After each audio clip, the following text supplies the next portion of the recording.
জানাই, দরুদি পড়ি সবাই, নবীকে সালাম জানাই। নবী কান্দেন মদিনায়, শুধু উম্মতের মায়ায়। আল্লাহর দরবারে নবী সিজদায় পড়িয়া, বলেন উম্মতের গুনাহ দাও মাফ করিয়া। রব্বি হাবলি বলে কান্দেন, রব্বি হাবলি বলে কান্দেন, পাপী উম্মতের মায়ায়। নবী কান্দেন মদিনায়, শুধু উম্মতের মায়ায়। নবী কান্দেন মদিনায়, শুধু উম্মতের মায়ায়। কবরে হাসর ফুলসিরাতে কেউ হবে না আপন। নফসি নফসি সুরে নবী ঈসা মুসা আদম।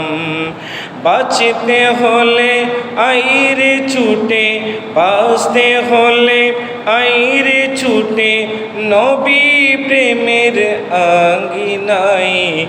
নবী কান্দেন মদিনায়, শুধু উম্মতের মায়ায়। নবী কান্দেন মদিনায়, শুধু উম্মতের মায়ায়। সালাতুন ইয়া সালামুন ইয়া হাবিবাল্লাহ আলাইকুম। বিসমিল্লাহির রহমানির রহিম। ওয়াদ-দুহা ওয়াল-লাইলি ইযা সাজা, মা ওয়াদ্দা'আকা রাব্বুকা ওয়া মা ক্বালা। সাদাকাল্লাহুল মাওলানাল আযীম ওয়া সাদাকা রাসূলুহুন নাবিয়্যুল হাবিবুল কারীম। ونحن على ذلك لمن الشاهدين والشاكرين والحمد لله رب العالمين.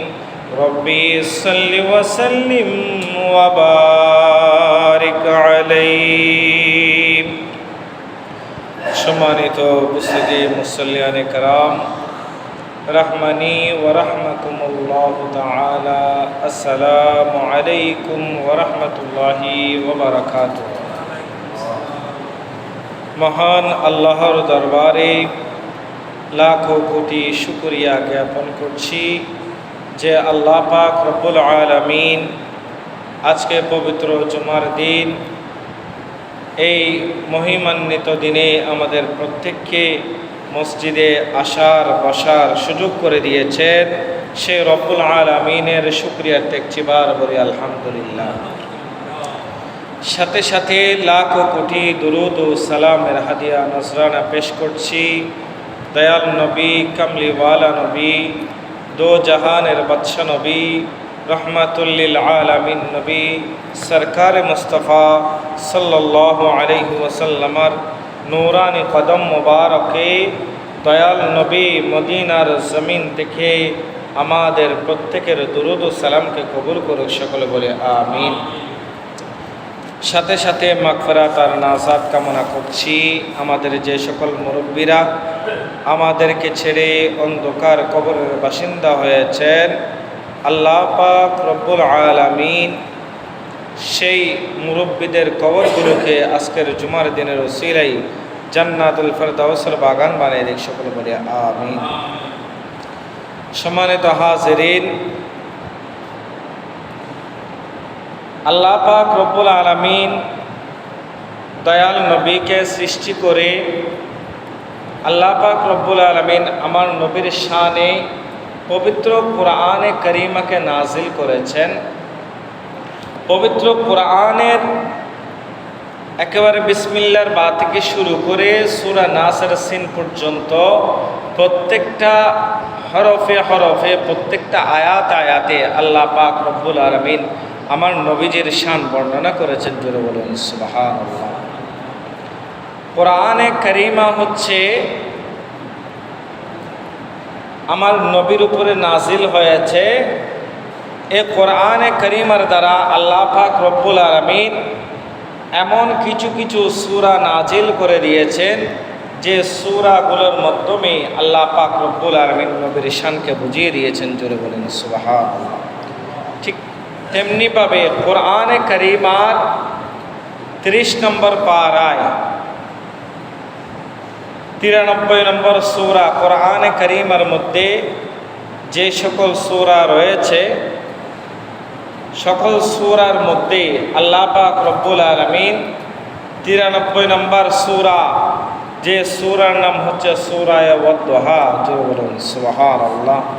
এই সূরায়ে ওয়াদ-দুহার মধ্যে আল্লাহ পাক রব্বুল আলামিন আমার নবীজির শান মানকে আল্লাহ পাক রব্বুল আলামিন সূরায়ে দুহার মাধ্যমে বলন্দ করে দিয়েছেন। উচ্চ আওয়াজ দিয়ে বলে সুবহানাল্লাহ।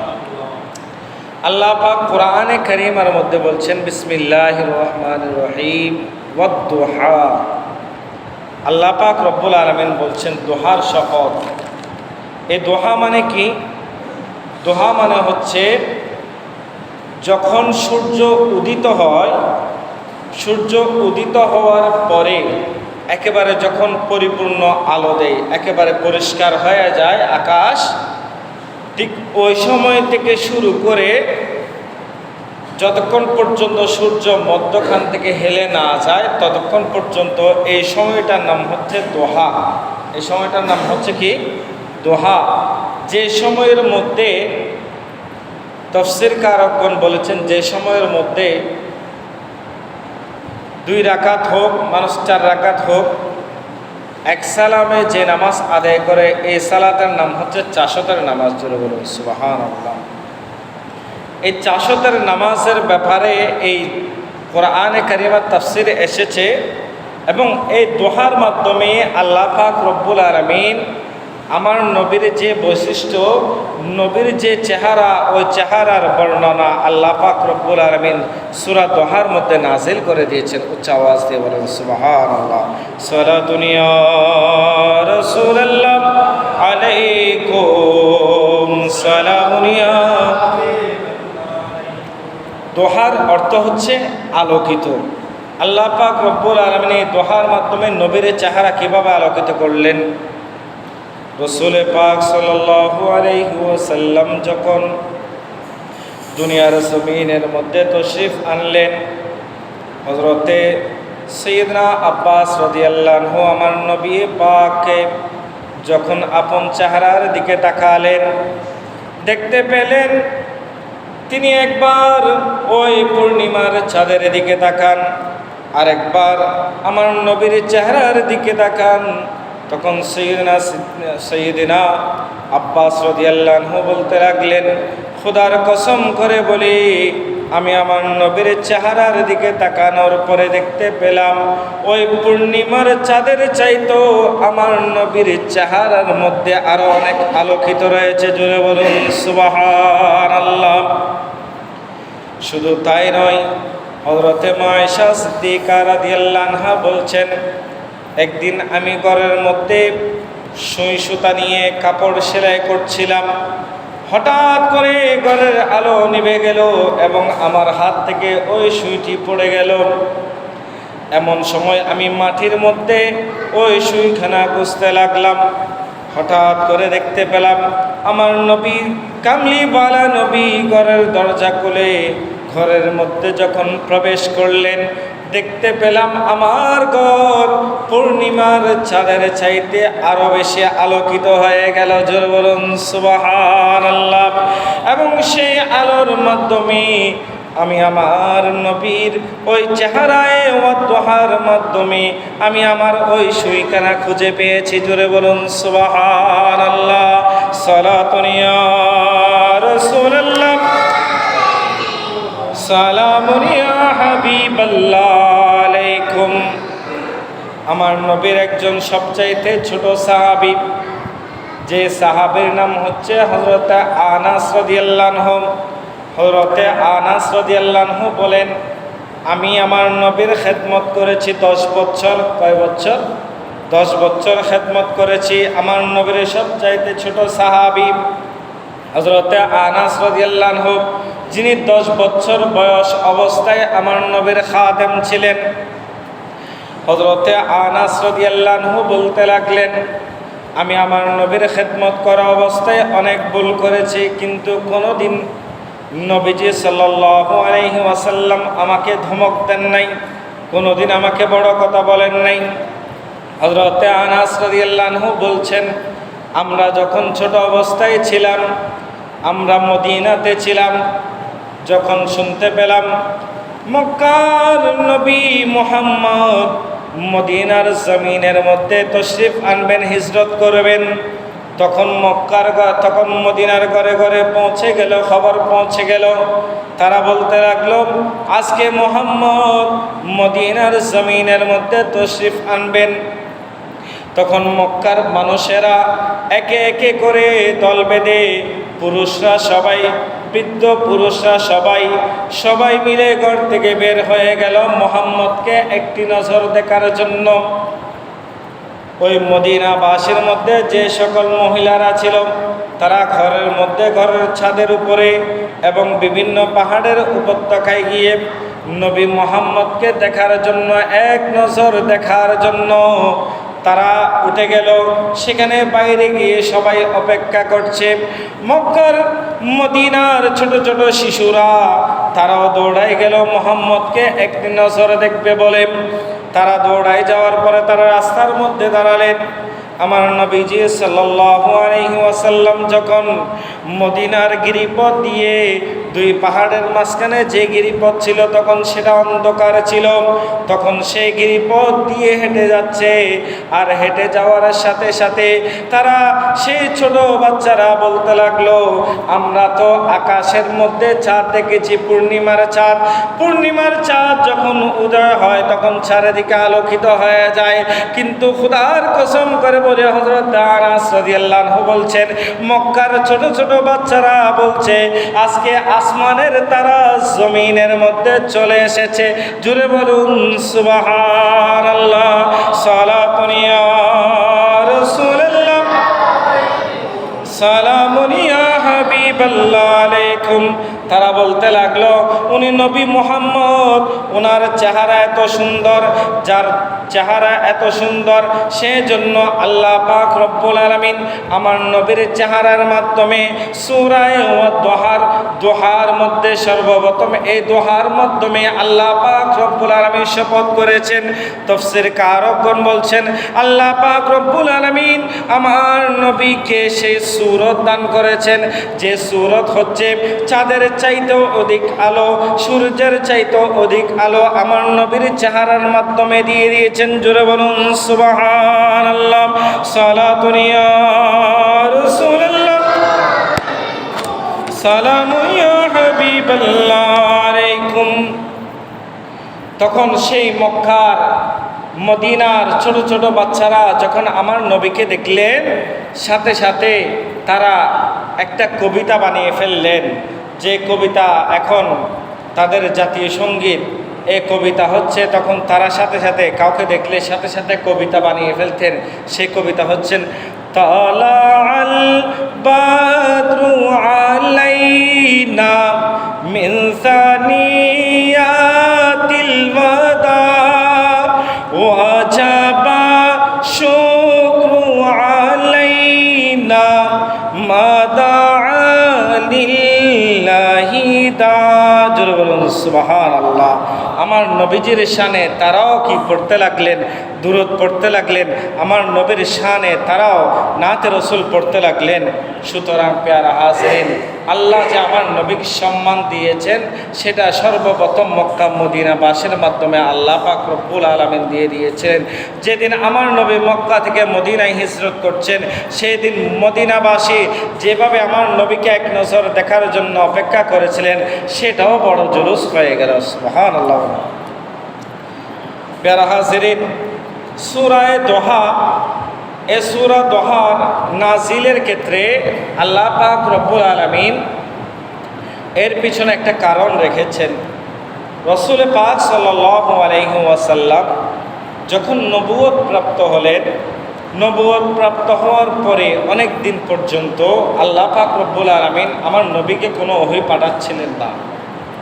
নবীকে যখন কোনো ওহী পাঠাচ্ছিলেন না, তখন নবীজি সাল্লাল্লাহু আলাইহি ওয়াসাল্লাম আল্লাহর জিকিরের মধ্যে মশগুল হয়ে গিয়েছেন। জোরে বলুন সুবহানাল্লাহ।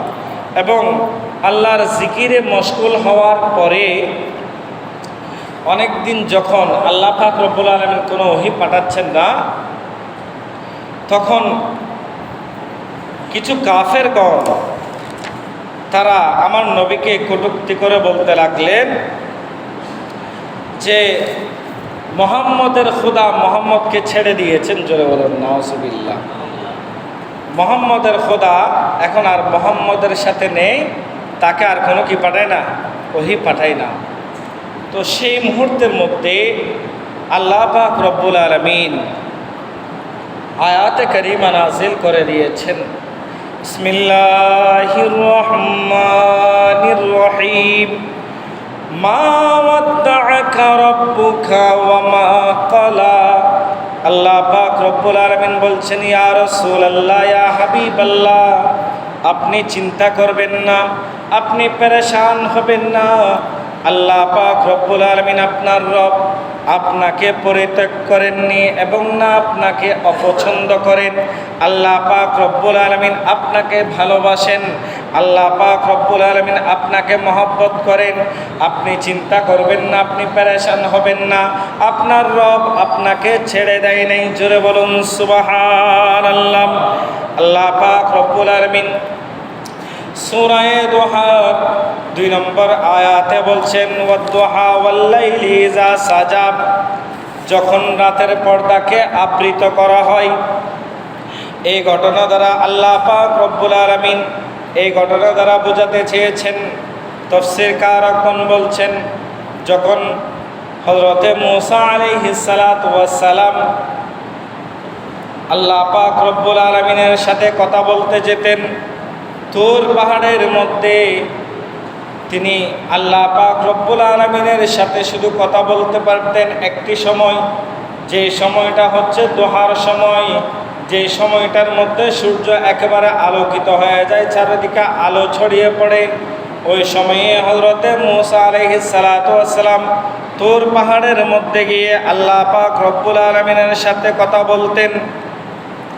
আল্লাহ পাক রব্বুল আলামিন এই আয়াত দ্বারা বুঝিয়েছেন যে ওই চাশতের নামাজ, ওই দোহার নামাজ, এই দোহার নামাজ হচ্ছে সুন্নত। যারা যারা ওই দোহার নামাজ আদায় করবে, আল্লাহ পাক রব্বুল আলামিন তাদের জীবনের সমস্ত গুনাহগুলোকে মাফ করে দিবে। জোরে বলুন সুবহানাল্লাহ। এবং তাদের আমলনামার মধ্যে আল্লাহ পাক রব্বুল আলামিন কবুল উমরা হজের সওয়াব দান করবেন। জোরে বলুন সুবহানাল্লাহ। তাফসীরকারগণ বলেন, আল্লাহ পাক রব্বুল আলামিন আমার নবীকে ছেড়ে দেন নাই, এবং আল্লাহ পাক রব্বুল আলামিন বলছেন, বলাল আখিরাতু খায়রুল লাকা মিনাল উলা। আল্লাহ পাক বলছেন, ইয়া রাসূলুল্লাহ, ইয়া হাবিবাল্লাহ, আপনার পূর্ববর্তী জীবন, আপনার যে হায়াত রয়েছে, সে হায়াত থেকে আপনার পরকালকে আমি আল্লাহ দামি করে দিয়েছি। জোরে বলুন সুবহানাল্লাহ।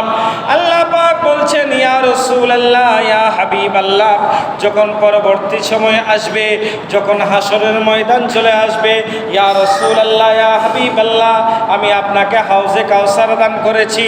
আপনি হাউজে কাউসারের নিকট গিয়ে আপনার উম্মতদেরকে পানি পান করাবেন। ইয়া রাসূলুল্লাহ, ইয়া হাবিবাল্লাহ, হাসরের ময়দানে আপনাকে আমি আল্লাহ পাক রব্বুল আলামিন এত সম্মান দিব, এত সম্মান দিব, আপনার জন্য আমি মাকামে মাহমুদ করে দিব।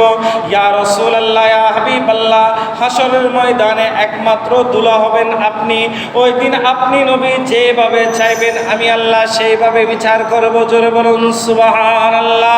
আল্লাহ পাক রব্বুল আলামিন বলছেন, ইয়া রাসূলুল্লাহ, ইয়া হাবিবাল্লাহ, ওই দিন আপনি আপনার উম্মতদের জন্য সুপারিশ করবেন। ওই দিন ইয়া রাসূলুল্লাহ, ইয়া হাবিবাল্লাহ, আপনার যে সকল উম্মতরা জাহান্নামে যাবে, তাদেরকে জাহান্নাম থেকে নিয়ে আপনি জান্নাতের মধ্যে প্রবেশ করাবেন।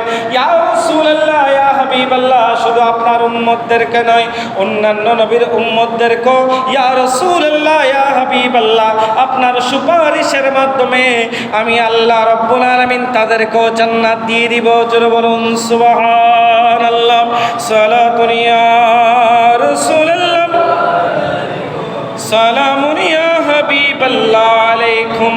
রসুল পাক সাল্লাল্লাহু আলাইহি ওয়াসাল্লাম একদিন আল্লাহর দরবারে দুই হাত তুলে ফরিয়াদ করছেন, কান্না করছেন। রসুল পাক সাল্লাল্লাহু আলাইহি ওয়াসাল্লাম মনের ভিতরে ইরাদা রেখে রেখে রসুল পাক সাল্লাল্লাহু আলাইহি ওয়াসাল্লাম বলছেন, আল্লাহুম্মা আল্লাহুম্মা ইয়া উম্মতি, আল্লাহুম্মা ইয়া উম্মতি রব্বি হাবলি উম্মতি বলে বলে কান্না করছেন। এই কথা তো আমার আল্লাহ জানেন, কিন্তু জানার পরেও আল্লাহ পাক রব্বুল আলামিন আমার নবীজি সাল্লাল্লাহু আলাইহি ওয়াসাল্লামের কাছে হযরতে জিবরিল আলাইহিস সালাতু ওয়াস সালামকে পাঠালেন। ওগো জিবরিল, যাও যাও, আমার নবীর মনের ভিতরে কত পেরেশানি, আমার নবীর ভিতরে কত চিন্তা, আমার নবীর চোখের পানি আমি সহ্য করতে পারি না। ওগো জিবরিল, তুমি তাড়াতাড়ি যাও, আমার রাসূলকে জিজ্ঞাসা করো আমার রাসূল কেন চোখের পানি ছেড়ে দিয়ে কান্না করছে। তখন হযরতে জিবরিল আলাইহিস সালাতু ওয়াস সালাম সাথে সাথে নবীর দরবারে এসে বলতে লাগলেন, আসসালাতু ওয়াসসালামু আলাইকা সাইয়্যিদি ইয়া রাসূলুল্লাহ, আসসালাতু ওয়াসসালামু আলাইকা সাইয়্যিদি ইয়া হাবিবাল্লাহ, ইয়া রাসূলুল্লাহ, ইয়া হাবিবাল্লাহ, আপনি কাঁদছেন কেন? আপনার মনের ভিতরে কত কষ্ট, আপনার মনের ভিতরে কত বেদনা আল্লাহ রাব্বুল আলামিন জানতে চেয়েছেন। তখন আমার রাসূল পাক সাল্লাল্লাহু আলাইহি ওয়াসাল্লাম বলছেন, আমি নবী চিন্তা করছি আমার আখিরের জামানার মধ্যে যে সকল উম্মতরা আসবে তাদের হায়াত হবে কম, কিন্তু তাদের গুনাহ হবে বেশি। আমি রাসূল তাদের জন্য চিন্তা করছি কাল হাসরের ময়দানে, কিয়ামতের ময়দানে যখন সকলে ইয়া নাফসি ইয়া নাফসি করবে, যখন অন্যান্য নবীর উম্মতরা তাদের আমল দ্বারা জান্নাতে চলে যাবে, কিন্তু আমি নবীর উম্মতরা জাহান্নামের মধ্যে থেকে যাবে। আল্লাহ পাক রব্বুল আলামিন আমাকে শ্রেষ্ঠ নবী বানিয়েছেন। জোরে বলুন না সুবহানাল্লাহ। আল্লাহ পাক রব্বুল আলামিন আমাকে শ্রেষ্ঠ নবী বানিয়েছেন, সকল নবীদের সরদার বানিয়েছেন। আমার উম্মত যদি জাহান্নামের মধ্যে থেকে যায় আমি রাসূল সহ্য করতে পারবো না, সেই জন্য আমি রাসূল আমার উম্মতের জন্য কান্না করছি। জোরে বলুন সুবহানাল্লাহ। এই কথা বলার পরে হযরতে জিবরিল আলাইহিস সালাতু ওয়াস সালাম আল্লাহর কাছে চলে গেলেন। ওগো বারে ইলাহি, আপনার নবী কান্না করছেন তার উম্মতের জন্য, তার উম্মতের কি অবস্থা হবে? অন্যান্য নবীর উম্মতেরা জান্নাতে চলে যাবে, তারা নিজেদের গুনার জন্য জাহান্নামের মধ্যে থেকে যাবে। তখন আল্লাহ পাক রব্বুল আলামিন ঘোষণা দিয়ে দিলেন, ওগো জিবরিল, আমার নবীকে বলে দাও, আমার নবীকে বলে দাও, ওগো জিবরিল শুনে রাখো, আমার নবীকে বলবা যতক্ষণ পর্যন্ত আমার নবীর উম্মতেরা জান্নাতে যাবে না ততক্ষণ পর্যন্ত অন্যান্য নবীর উম্মতেরা জান্নাতে যেতে পারবে না। উচ্চ আওয়াজ দিয়ে বলেন সুবহানাল্লাহ। সালাতুন ইয়া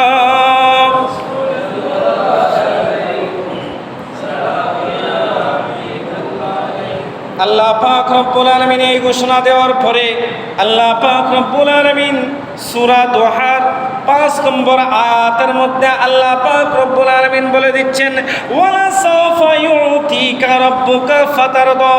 আল্লাহ পাক রব্বুল আলামিন বলছেন, ইয়া রাসূলুল্লাহ, ইয়া হাবিবাল্লাহ, আপনার রব আপনাকে অচিরে এমনভাবে দান করবেন, অচিরে এমন পরিমাণে দান করবেন আপনি সন্তুষ্ট হয়ে যাবেন। জোরে বলুন সুবহানাল্লাহ। এই দানের মাধ্যমে আল্লাহ পাক রব্বুল আলামিন আমার নবীকে কি কি দান করেছেন? আল্লাহ পাক রব্বুল আলামিন আমার নবীকে হাউজে কাউসার দান করেছেন। আল্লাহ পাক রব্বুল আলামিন নবীকে মাকামে মাহমুদ দান করেছেন। আল্লাহ পাক রব্বুল আলামিন নবীকে শ্রেষ্ঠ নবী বানিয়েছেন। আল্লাহ পাক রব্বুল আলামিন আমার নবীর উম্মতদেরকে শ্রেষ্ঠ উম্মত বানিয়েছেন। আল্লাহ পাক রব্বুল আলামিন আমার নবীকে উম্মতদের জন্য সুপারিশকারী বানিয়েছেন। আল্লাহ পাক রব্বুল আলামিন আমার নবীর যেমন ইচ্ছা হয় তেমন ইচ্ছা করার জন্য সুযোগ করে দিয়েছেন। জোরে বলুন সুবহানাল্লাহ। যখন মুসলমানদের প্রথম কিবলা ছিল বাইতুল মুকাদ্দাস। রাসূল পাক সাল্লাল্লাহু আলাইহি ওয়াসাল্লাম নামাজরত অবস্থায় চিন্তা করলেন, রাসূল পাক সাল্লাল্লাহু আলাইহি ওয়াসাল্লামের মন চায় কিবলার দিকে সিজদা করার জন্য। আল্লাহ পাক জিবরিলকে পাঠিয়ে দিলেন, ওগো জিবরিল যাও, আমার নবী নামাজ শেষ করার আগে আমার নবীকে বলে দাও, আমার নবীর যদি মন চায় তিনি যেন কিবলার দিকে ফিরে নামাজ আদায় করে। জোরে বলুন সুবহানাল্লাহ। আল্লাহ পাক রব্বুল আলামিন এই ঘোষণা দেওয়ার সাথে সাথে জিবরিল আমার নবীর কানে কানে বলে দেন, নবীজি সাল্লাল্লাহু আলাইহি ওয়াসাল্লাম নামাজরত অবস্থায় বাইতুল মুকাদ্দাস থেকে শুরু করে আমার নবী কিবলার দিকে ফিরে গেলেন। জোরে বলুন সুবহানাল্লাহ। সালাতুন ইয়া রাসূলুল্লাহ।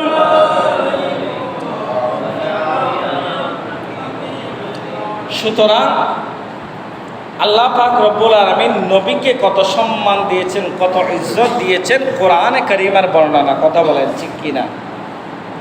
কোরআনে কারিমা হচ্ছে থিওরিক্যাল আর আমার নবী হচ্ছে প্র্যাকটিক্যাল। জোরে বলেন সুবহানাল্লাহ।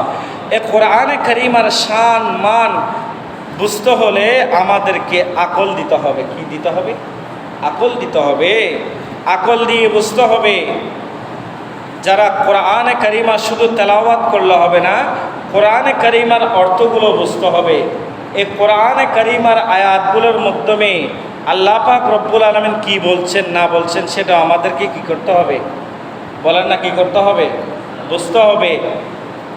হাসরে মাহশরে ময়দানে মাহশরে আমাদেরকে শাফাআত করবেন কে? জোরে বলুন না, শাফাআত করবেন কে? কথা বলেন, শাফাআত করবেন কে? নবী। বলবেন না নবী, আমার নবী ছাড়া কেউ সাহায্য করবে?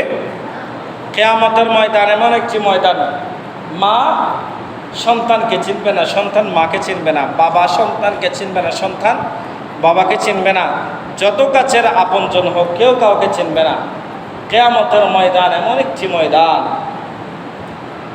হযরতে মা আয়েশা সিদ্দিকা রাদিয়াল্লাহু আনহা বলছেন, ইয়া রাসূলুল্লাহ, ইয়া হাবিবাল্লাহ, হাসরের ময়দানটা কেমন হবে?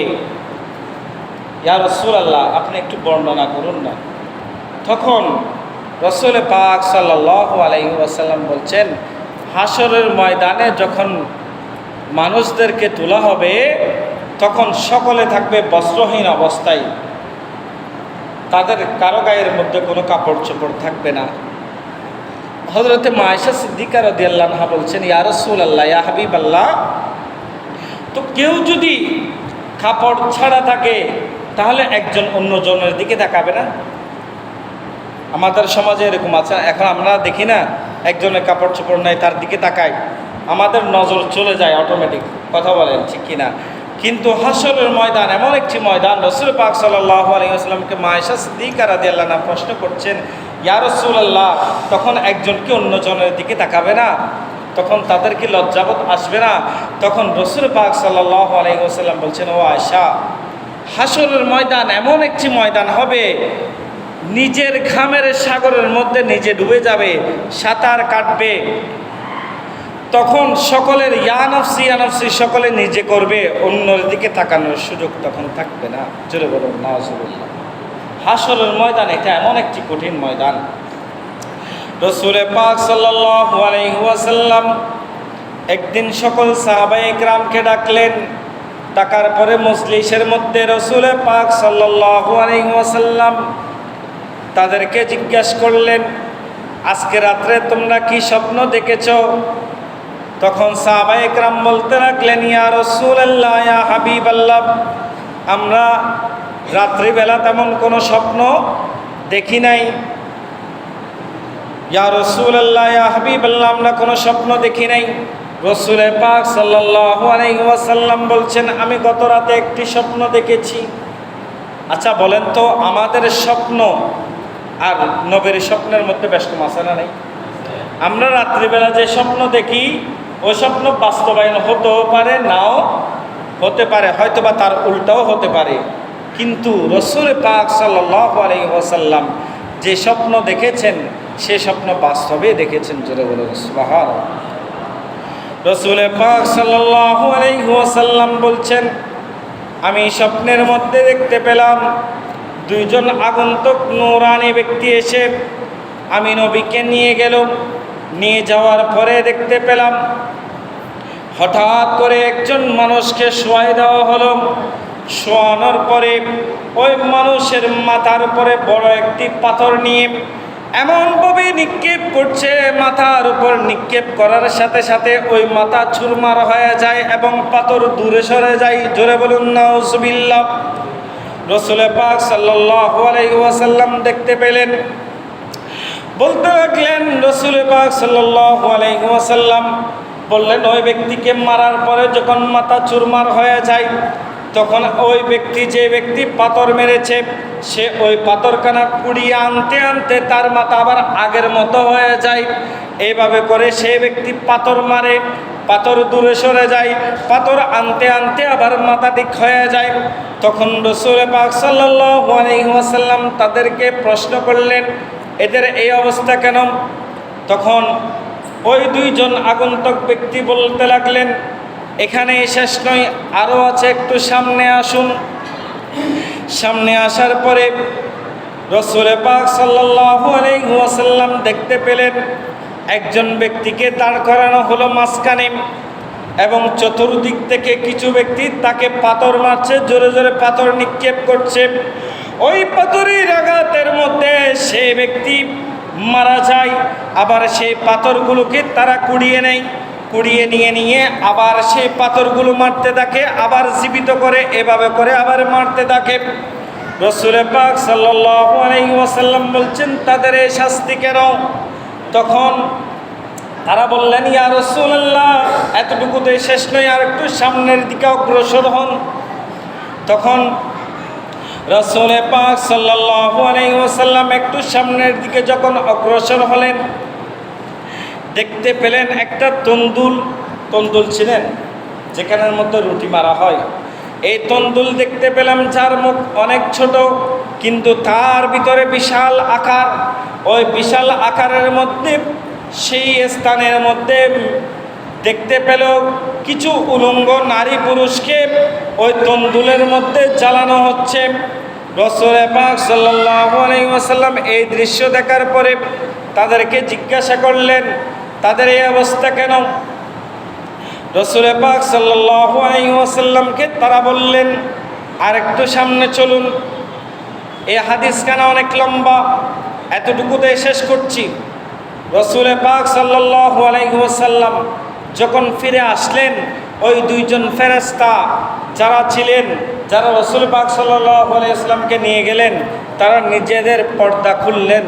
পর্দা খোলার পরে তারা যখন দাঁড়ালেন তখন বলতে লাগলেন, ইয়া রাসূলুল্লাহ, ইয়া হাবিবাল্লাহ, আমি হচ্ছি হযরত জিবরিল আলাইহিস সালাতু ওয়াস সালাম এবং উনি হচ্ছেন হযরতে মিকাইল আলাইহিস সালাতু ওয়াস সালাম। তখন বলতে লাগলেন, আপনারা আমাকে কোথায় নিয়ে গেলেন? বলতে লাগলেন, ইয়া রাসূলুল্লাহ, ইয়া হাবিবাল্লাহ, আমরা আপনাকে নিয়ে গিয়েছি জাহান্নামের মধ্যে, যেখানের মধ্যে আপনার উম্মতদের এই শাস্তি হবে। জোরে বলুন নাউজুবিল্লাহ, একটু জোরে বলেন নাউজুবিল্লাহ। তখন রাসূল পাক সাল্লাল্লাহু আলাইহি ওয়াসাল্লাম বলতে লাগলেন যে সর্বপ্রথম দেখেছি যে ব্যক্তিকে পাথর মারা হচ্ছে, তার মাথাকে একেবারে চূর্ণ বিচূর্ণ করে দেওয়া হলো, তার এই শাস্তি কেন?